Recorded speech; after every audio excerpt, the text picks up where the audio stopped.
चलिए बेटा, हमारा आज का टॉपिक है न्यूनतम विचलन कोण, मिनिमम डेविएशन एंगल। ये बड़ा इंपॉर्टेंट है, इसको आपको समझना होगा।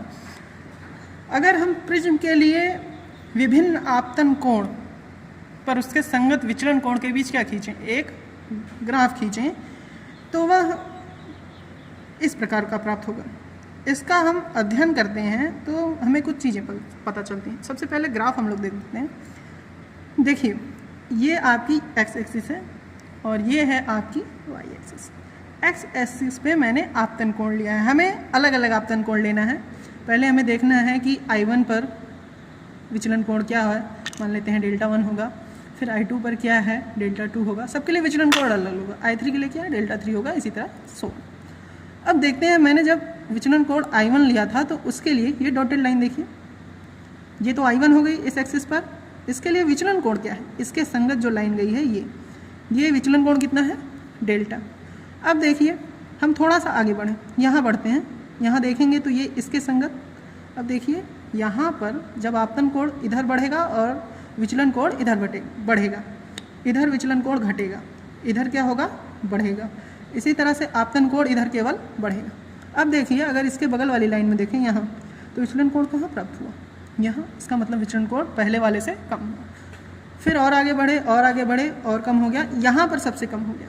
यहाँ पर इस कोण पर I पर क्या हो गया, सबसे कम। उसके बाद देखिए, अब ग्राफ क्या हो रहा है, उठ रहा है।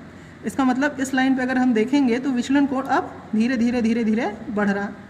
यहाँ तक देखेंगे, यहाँ तक पूरा बढ़ा हुआ है। ग्राफ से हमको ये समझ में आ गया, हमको ये समझ में आया कि आपतन कोण का मान बढ़ाने पर विचलन कोण का मान पहले तो घटता है और एक निश्चित न्यूनतम मान प्राप्त करने के पश्चात, जैसे यहाँ उसने एक निश्चित न्यूनतम मान प्राप्त कर लिया, उसके पश्चात बढ़ने लगता है। इस निश्चित न्यूनतम मान को ही हम क्या कहते हैं, विचलन कोण कहते हैं या अल्पतम विचलन कोण कहते हैं। इसको किससे रिप्रेजेंट किया जाता है, डेल्टा मिनिमम से।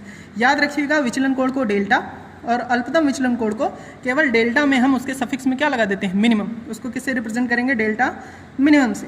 अब न्यूनतम विचलन की स्थिति में अब देखिए, एक आपतन कोण है और एक अपवर्तन कोण या आपतन कोण निर्गमन कोण। न्यूनतम विचलन की स्थिति में देखें तो जो आपतन कोण, यहाँ पे देखिए, इस आपतन कोण के लिए आपतन कोण यहाँ पर उसी के संगत एक दूसरा आपतन कोण मिला। मतलब प्रत्येक विचलन के लिए दो आपतन कोण हैं। लेकिन न्यूनतम विचलन की स्थिति में क्या है, केवल एक ही है। ये दो विचलन कोण क्यों मिलते हैं, क्योंकि प्रकाश का पथ उत्क्रमणीय होता है। अब देखते हैं न्यूनतम विचलन की विशेष कंडीशन। न्यूनतम विचलन की स्थिति में आपतन कोण बराबर निर्गमन कोण के, मतलब I1 बराबर किसके होगा, I2 के। और दूसरी स्थिति क्या होती है कि अपवर्तित किरण प्रिज्म के आधार के समांतर होगी। अगर न्यूनतम विचलन की स्थिति बन रही है तो जो प्रकाश की किरण प्रिज्म से अपवर्तित होगी वो इस प्रिज्म के आधार के क्या होगी, समांतर चलेगी।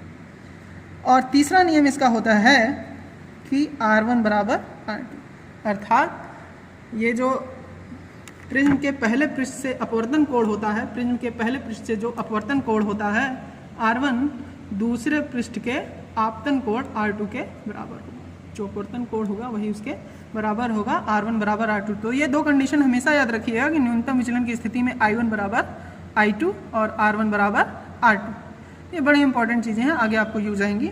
और दूसरी क्या बात होती है कि जो अपवर्तित किरण होती है प्रिज्म से, वो हमेशा प्रिज्म के आधार के समांतर हो सकता था, ये ऐसे भी हो सकती थी, लेकिन अगर न्यूनतम विचलन की स्थिति है तो हमेशा प्रिज्म के आधार के समांतर होगी।